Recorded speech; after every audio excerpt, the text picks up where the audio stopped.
Well, hello and good morning from different parts of the world. I'm Pranjal Sharma. At this Horasis Asia meeting, today we're going to be discussing in this session the shaping of New Asia. And joining me in this conversation are going to be Dato Vijay Eswaran, Executive Chairman QI Group Hong Kong, Oki Matsumoto, Chairman Monex Group Japan, and Herbert Chen, Managing Director, The Economist Global Business Review China, and he's joining us from Shanghai. So I'm going to begin by requesting Oki to give us some thoughts. And the idea of this discussion is to talk about the fact that it's clearly going to be the Asian century. The economic center of gravity has shifted to Asia. The question is, how do Asian countries come together economically, socially, and work to make sure that all the hurdles and impediments can be removed and we can accelerate our growth towards our objectives, especially to ensure that our peoples get what they want, the development and the better quality of life that all of us aspire for. So, okay, I'd like to, request you to share some of your thoughts, and then we'll bring in the other speakers, and I'd like all of you to, just keep adding to each other's thoughts. Okay, thank you, Pranjal. So I'm Oki Matsumoto. I'm a CEO of Monex Group. We are headquarters based in Tokyo. We are running online brokerage business in Japan, in the States, in Hong Kong, in Sydney, in Australia, and a joint venture in China. And also we operate a large cryptocurrency exchange in Japan. So we operate a business globally. Well, as Pranjal said, lots of the theme and power and gravity is really shifting to Asia. But together with it, there are lots of kind of secular global change happening, I think. One being that, the famous ESG, currently, for example, the inflation is happening all over the world. But it's not only kind of typical inflation, but also driven by the ESG, like the carbon neutrality, and with that, energy price going up, or the people's cost going up because of the S of ESG. And these are something that, the traditional monetary policy cannot really deal with. So it's kind of interesting, new change happening, driven by ESG. And also there are geopolitical, issue happening as well. For example, like, US, China, Taiwan, or, whatever, something happening, which is quite different from 5 years ago. So that kind of thing is happening, which again, which is really centered in Asia, but that kind of thing is happening. And also digital transformation is happening as well. CBDC is coming up, led by, lead runner is China, obviously, but the digital transformation is happening.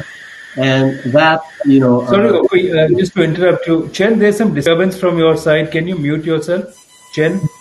Okay, let me. Can I mute? I don't know whether I can mute or not. I think You can mute yourself at the bottom of the thing. There is some disturbance coming. Thank you. Sorry, okay, please continue. All right. So the digital transformation is happening as well.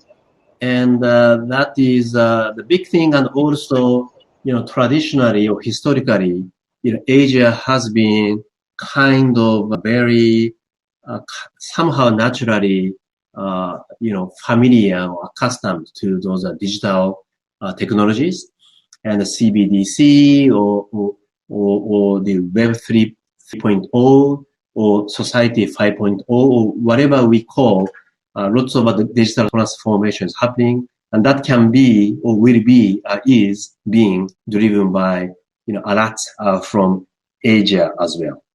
And the ESG, what I talked at the beginning, lots of population in Asia, and lots of the carbon consumption happening in Asia. So again, ESG is also the Asia takes a very important role, geopolitical issues, digital transformation. So in addition to what Pranjal said, the growth is shifting to Asia. There are lots happening in Asia.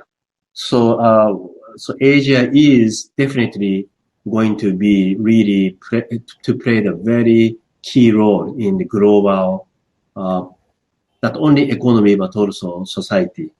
What I can say is, Japan's been kind of muted for the last like a decades.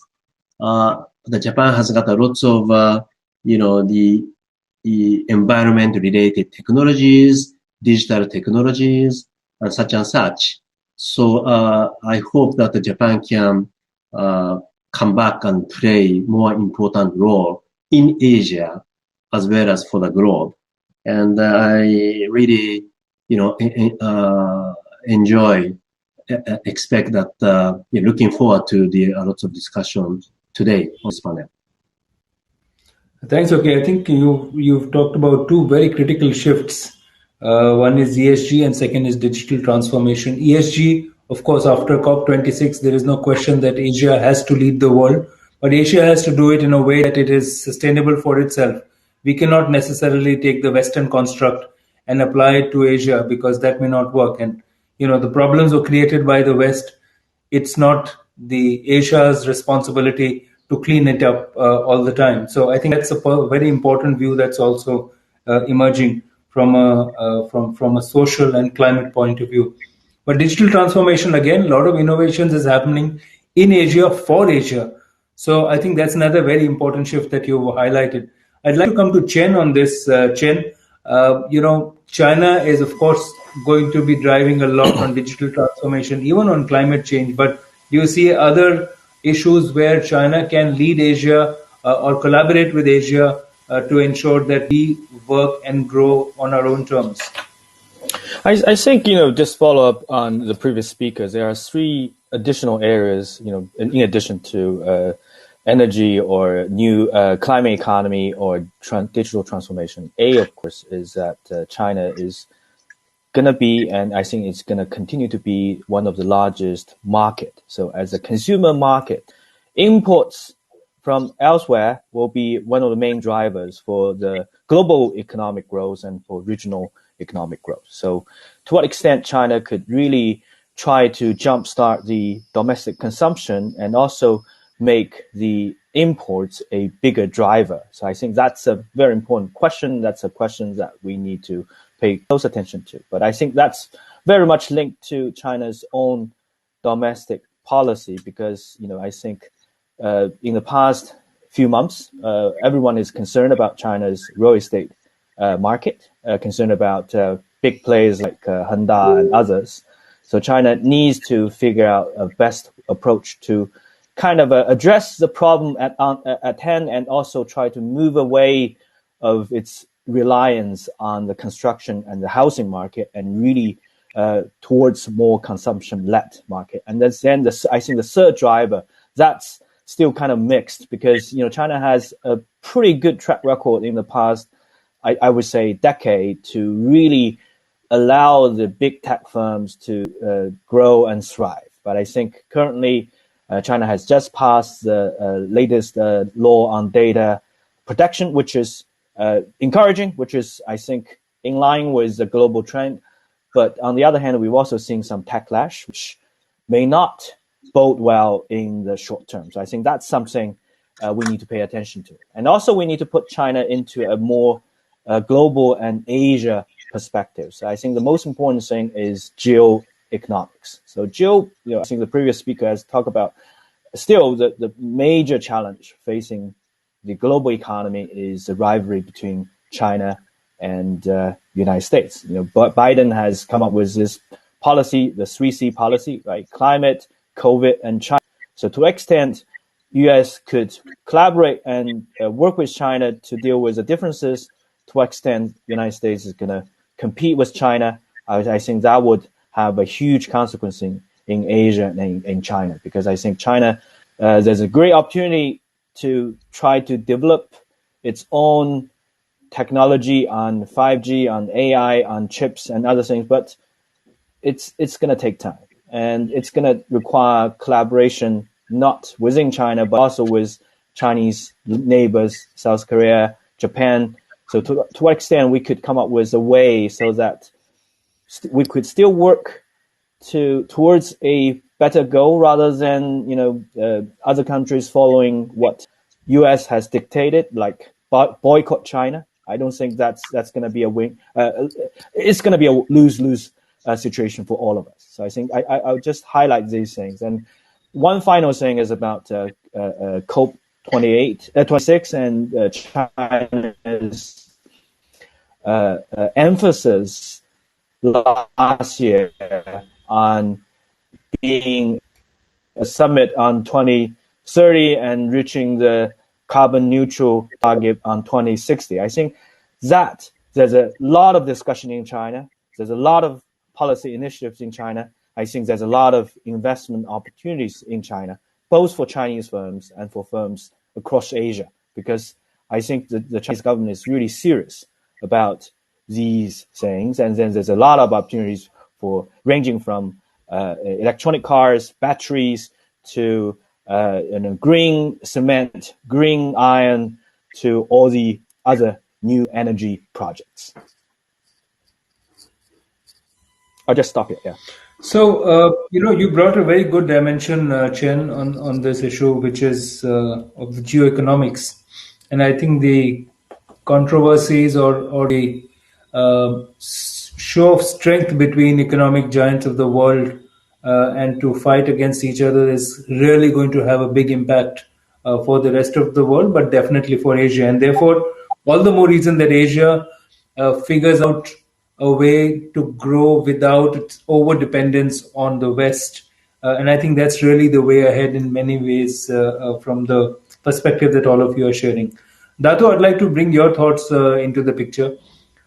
We've talked about the importance of digital transformation, innovation, which is happening for Asia by the Asians, which is a very good development. On ESG and climate change, again, Asia is setting standards for itself. You and the group work across several countries, and as an Asian giant, I'm sure you have a visibility of where we are headed. What do you think is going to be the main driver of change for the positive for the near future? You're on mute, Dato. I just did that. Yeah. Thank you, Pranjal. The global demographic shifts and economic migrations are creating new opportunities right now, and particularly so in Asia. Asia will have to balance the need for COVID-related debts while accruing wealth for the state as well as personal investment. Now, how to shape the new Asia? This is going to be a real challenge because post-pandemic, we are all walking into a new norm. Except for the astrologers, no one seemed to know what really is going to be happening over the next few years. So, keeping the predictions aside, we need to note that clearly economies are shifting from the west to the east, and the future is going to be the Asian millennium. This is, I think, the writing on the wall. Moving forward, the driving forces in Asia, and this is India, China, ASEAN, where we are from, and also the Far East, Japan, Taiwan, and South Korea.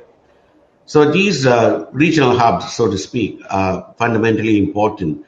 If we were to start looking more inward as opposed to looking to build geopolitical relationships with the US, etc., EU, I think if we gave some importance to our backyard, for instance, we have two massive economies.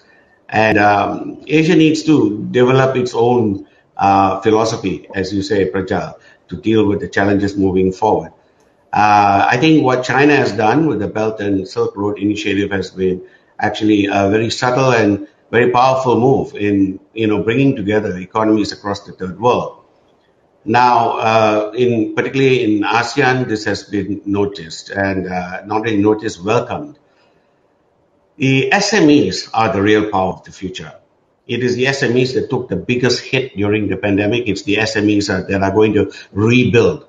No doubt the big boys are important in the fashion of bringing investment, FDI, so on and so forth to the various countries across Asia. But we as Asians need to focus on the SMEs, because the SMEs, be it in China or in India, are the engines of growth.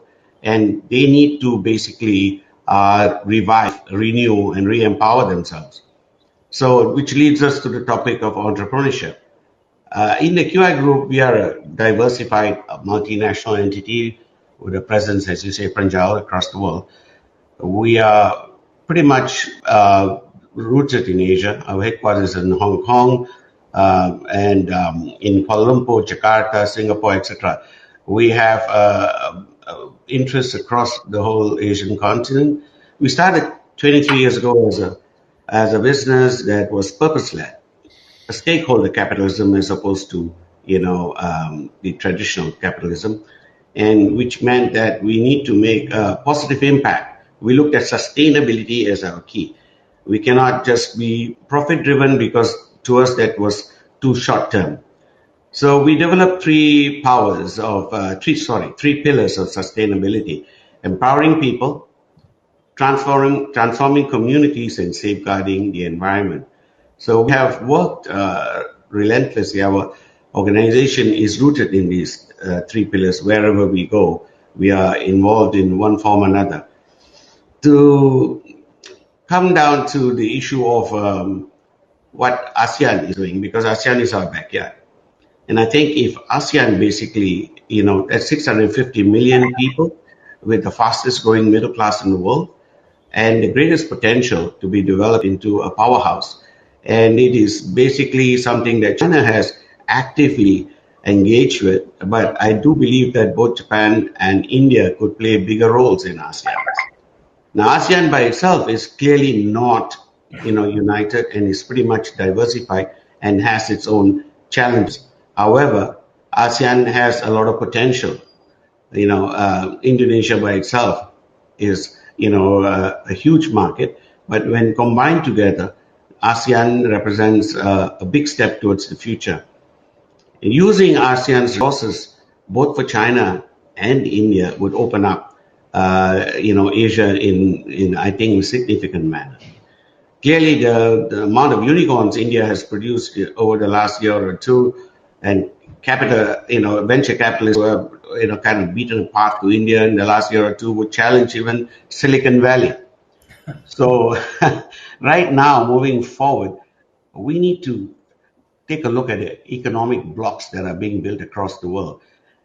India choosing not to be part of the TPPA and choosing not to be involved in many of these relationships that are being built is something that we also need to look at, because ultimately the giants, India and China, need to engage.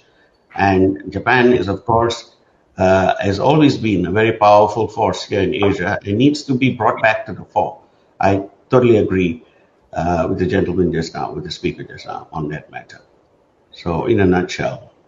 Thanks, Dato. You raised a range of issues, but I think the most critical of those are demography, entrepreneurship, and the fact that there has to be, we have to look beyond economic blocks in many ways.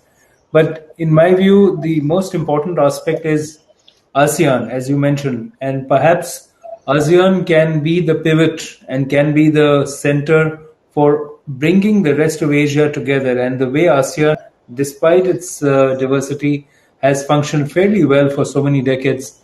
I think the fact is that unlike other continents, Asia has the maximum diversity. It has the highest number of young people in the world. You refer to demographics.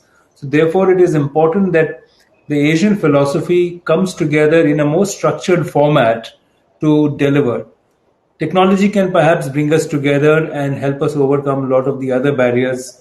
Oki, maybe you would like to talk about that while Dato referred to the unicorns coming in India, that's reflecting the fact that companies across health, education, and finance are using technology for last mile delivery. And that's exactly what you have also pioneered. Now, new forms of fintech like cryptocurrency and use of blockchain can actually create a new standard for Asia. Do you think technology can then help Asia come together and find solutions for itself? I think, thank you, Pranjal. I think the one thing we really should not forget is what brought Asia or ASEAN to this stage. Is of course, there are many, the efforts and the initiatives and many things done in China, India, and many places. But I think technology or internet played a huge role. Before the internet, you know, even there is more population in Asia. Asia was smaller than the US or UK. With the internet, that brought the lot of technologies, information, intelligence, many things to equal to people through the internet. So power of population became really big, right? So we should not forget that technology really helped Asia to come this stage. So now everybody talk about the power is shifting to Asia. It's now the Asia's period, such and such. But if we got satisfied with the current stage, then it's not good. So we should really appreciate what technology or internet or technology have done for Asia, for us. And going forward, we should really, even try to make best out of those technologies, which is, as I said, Web 3.0 or, the blockchain and the trusted internet, those kind of things. So that is really the key for the more growth for the Asia going forward. And in that aspect, the China, India, Japan, Singapore, they really playing a very important role. And the digital world, naturally, it's really global. So we should somehow really work together to make sure that we really benefit from these new technologies for Asia. I think that is the most important thing for us. Thanks, okay. But Chen, I'm going to come to you and ask a question, in fact, for all of you. I think technology can be a unifier, but it's also becoming a place where people are competing. And the tech wars are becoming more important than anything else. So the supremacy of a country is now defined not just by the value of their currency or their economic strength, but really by what kind of technology they have. Chen, on that front, I think China is leaving the world far behind, and people are getting also scared about it. So I think there are two aspects of technology leadership or competition for the latest. A, of course, is what we envision what the world will be like. So blockchain or what's in fashion today is metaverse, right? So it's very much in fashion in China. Everyone wanted to understand whether that's the next generation of mobile internet, and if that is, what kind of new business models and new ways of engagement could be. So that's the kind of a vision. But on the other hand, there's also practices. So I think there's a concern, of course, that China has become its own ecosystem. It's very much different from the rest of the world. And what does that mean to Asia and to global? So that's number one. Number two, of course, I think China has been moving very rapidly on two very important fronts. A, of course, is the collection and use of the behavior data, and then to build algorithms that would train,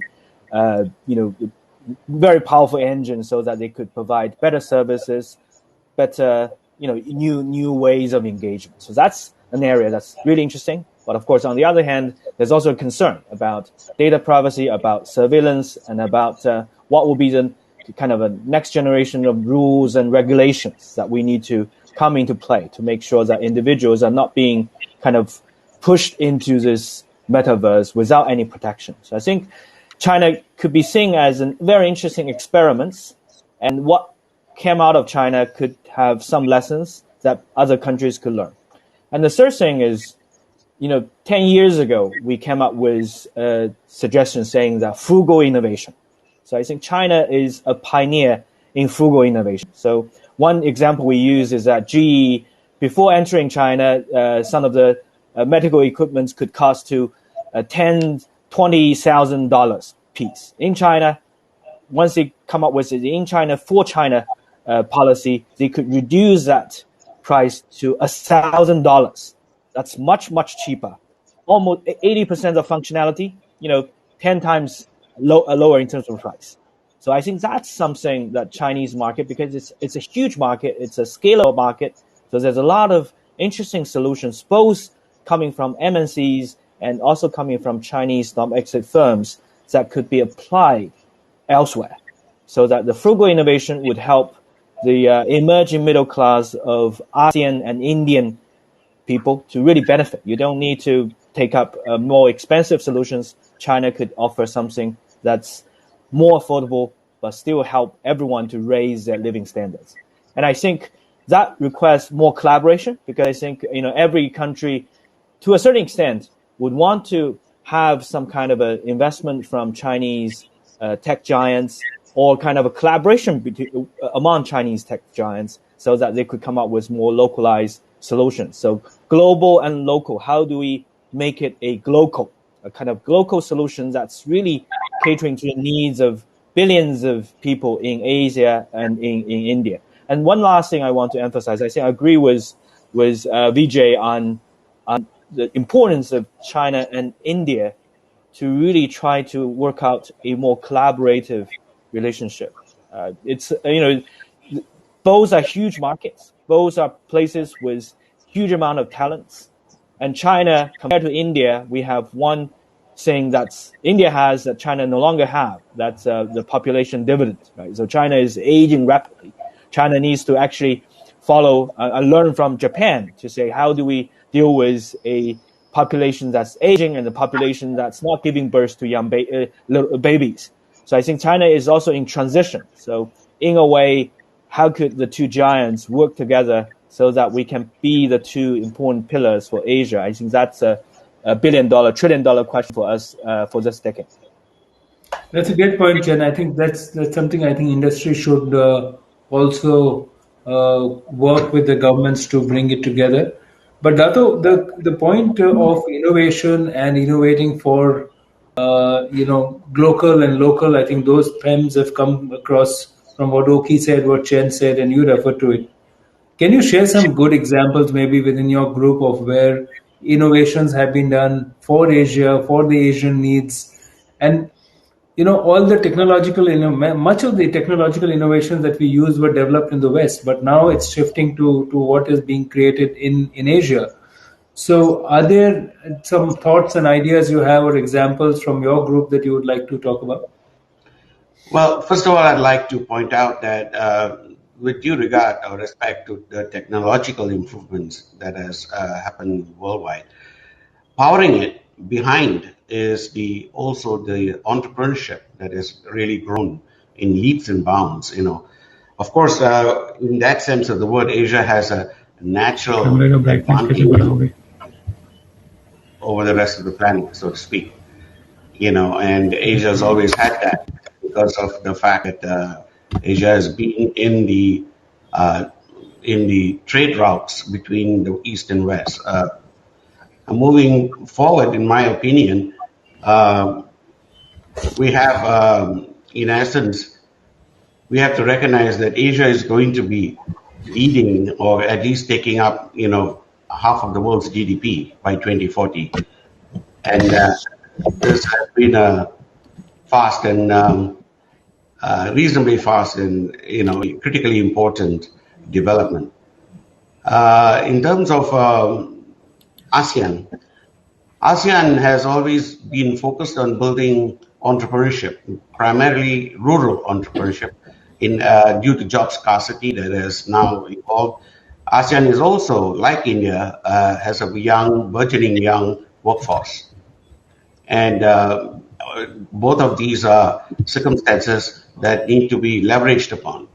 Frugal innovation is, however, also common to both India and China.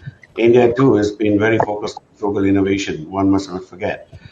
The point, though, is for both India and China, China has been looking outward, clearly, for the longest time, as the Silk and Belt Road Initiative has shown. India needs to look, to developing its own backyard, and its own backyard is ASEAN, for example, and not taking full advantage of this because of the China has got a diaspora in ASEAN, and this diaspora is a natural influx of Chinese ideas and connections and networking between the mainland and ASEAN. India has also equally a diaspora, and it needs to be leveraged upon. It needs to be developed. India, if the borders actually come down, as we start looking outward as opposed to inward, then the possibilities of cross-border entrepreneurship will happen.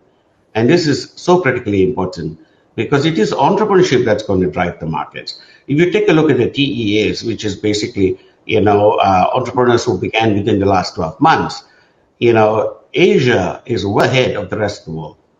We are about the one place where there is a positive growth of entrepreneurs, particularly using the internet. See, online entrepreneurship has taken on a life of its own. It has shaped all of our lives in many ways. We are having things delivered to our doorstep that was not possible, prior to the pandemic. And today it's happening in a burgeoning scale. And both India and China have this leverage and advantage. And ASEAN is a great place, a factory, if you like, a global factory that can be utilized, whereby these three, regions could basically pull Asia to the front. And this needs to happen. I think basically it needs to have inclusive business models that are built. And if we brought down the borders in between, our current borders, it may be a lot more easier to bring in EU goods into Asia than, say, Indian and Chinese goods, as sad as it may seem. So, it's ridiculous that we are allowing American or EU goods to be, coming into these markets as opposed to us being able to build our cross-border relationships. And we need to be completely more inclusive in this regard. So it's about policymakers needing to involve business stakeholders from the start and being open to sustainability. We have to look at sustainable, business interests. And business in India should lead the sustainability movement. This has always been my feeling on this matter. Thanks, Dato. I think the point on ASEAN is very well taken, and on entrepreneurship. And okay, that's the question I would like to pose for you to build on what Dato said. Is there was also a while when Japan used to look at investing mostly in the Western markets, but I noticed that in recent years there's been a very strong policy to look at investment opportunities in the rest of Asia as well, and that's of course triggering capital funds entrepreneurship. Do you see China and Japan, who are also looking at investing within Asia, do you see that making a big shift or a big impact on entrepreneurship, the amount of funds which are coming through? Well, I think of course, the financial support of fund is very important to foster the entrepreneurship. But I think the education is even more important. And the reason why, in Japan or, in many parts of Asia, lots of entrepreneurial, startups and all kinds of things happening. I think the most important driver for that is the education. And education in the local nations, or people learn in the States, or people learn many things through the internet. or through books, through YouTube, or through podcast or whatever. That kind of educational process really been fostering the entrepreneurship, not only in Asia but also over the world. And so you're right. Fund is important, but I tend to be asked by the government of Japan about the kind of similar question: how best the Japan can foster or encourage more entrepreneurship, and they tend to ask more fund. Should government support more, financially support startups? And I tend to say, please don't. At the end of the day, the government is actually most, they have the least understanding of the risk return of investment. So please don't. And I said, you should spend, if you want to spend money, you should spend money on creating a more, engineering courses in universities in Japan or blah, blah, blah. So I think education is really the key. And I think that is the same case for the entire Asia as well. I don't know about China very well, but, the many parts of Asia, the nations should really think about providing more education, engineering, and those kind of education to young people. And that is going to be very important for us, more than fund support, I think. Thank you. So, we have less than 10 minutes left. So I'll on this point, I'll quickly request, the others. I think there is a request from George Wang to ask a question. George, you have the mic.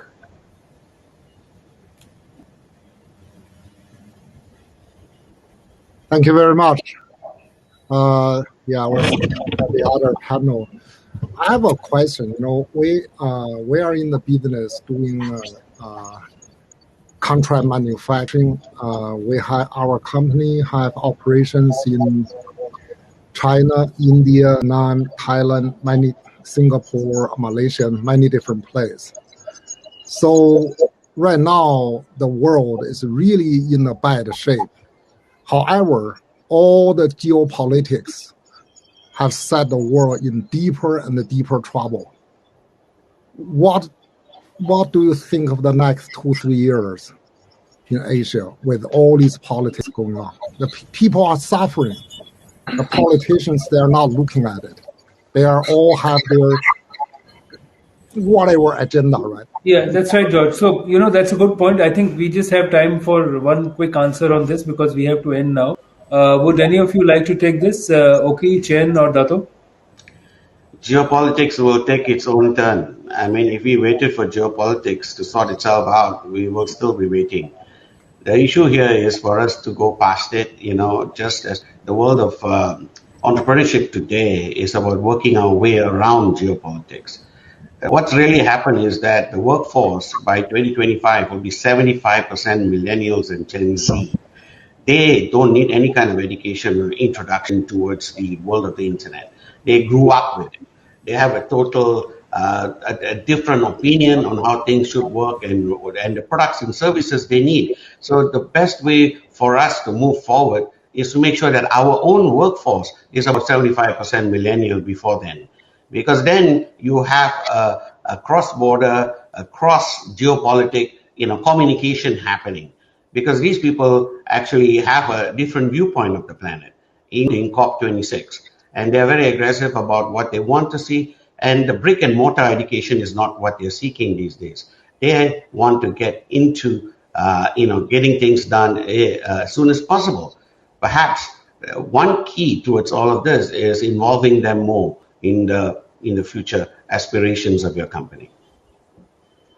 Right, thank you. I see our speaker Neeraj has just joined. Neeraj, we have actually only 5 minutes left, but since you've just joined in, I'll request you to share your thoughts for a couple of minutes on, we're talking about what is going to help Asian century realize its potential. Since you are from the stock exchange, I believe you would like to share a few thoughts on whether the financial services sector can bring Asia together and we can set our own terms for growth from here on. So, about 3 or 4 minutes, if you could share, and then we'll have to end. Yeah, sure. My apologies because I just had a major problem through my office security protocols. So, Please apologies. continue.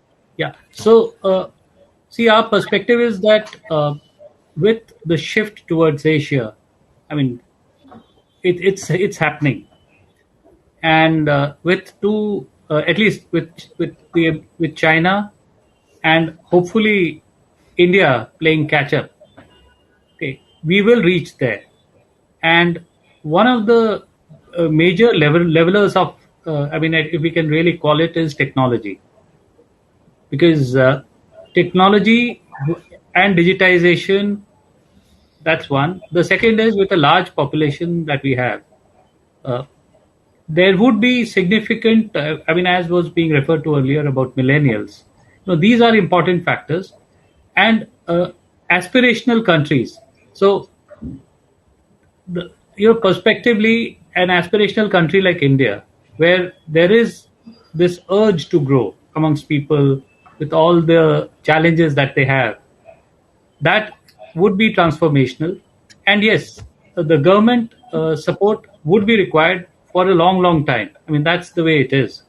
But one of the other aspects is that with the financial markets that I represent, that has also grown, because gradually the support from the government with respect to supporting industry has to come down, and the markets have to take over. And that's what we are seeing in terms of the recent developments in the country, in terms of the huge rise in markets that's taking place. And a lot of the market rise is also being contributed to by the millennials. So, net, understanding the perspective that there is a shift towards Asia, there would be, and we would have our challenges. We will continue to work with various countries, including China and various other aspects, but gradually we'll reach somewhere, because we understand that we have to all work together. So we'll work together on international forums, on various other initiatives, but with the growth in technology, for example, that's been a huge leveler for India. That's really helped us reach a particular stage, and I'm sure the next stage we would be able to contribute much more. As you can be seen in the recent initiatives relating to COVID, for example, or vaccinations, how India became a significant provider of that. So we continue to support global initiatives. See, we have been like that. Just that we have our own realities to face in our neighborhood, which I'm sure that's part of geopolitics, which would continue. So I end here. I understand. Thank you, Neeraj. And we have to end now because we have less than a minute left, and I'd like to thank all the participants and the speakers, Dato, Chen, Oki, and Neeraj. I would sum up by saying that from all of you, the four E's that I have discovered are where Asia must collaborate and develop its own approach, which is already happening, but it has to come across more strong, is on ecology, education, economy, and entrepreneurship. And I think only these four pillars are where the new Asian century and a collaborative growth can be built on. So thank you once again for joining us for this session on the new Asia. Bye-bye. Thank you. Thank you. Bye-bye. Bye-bye.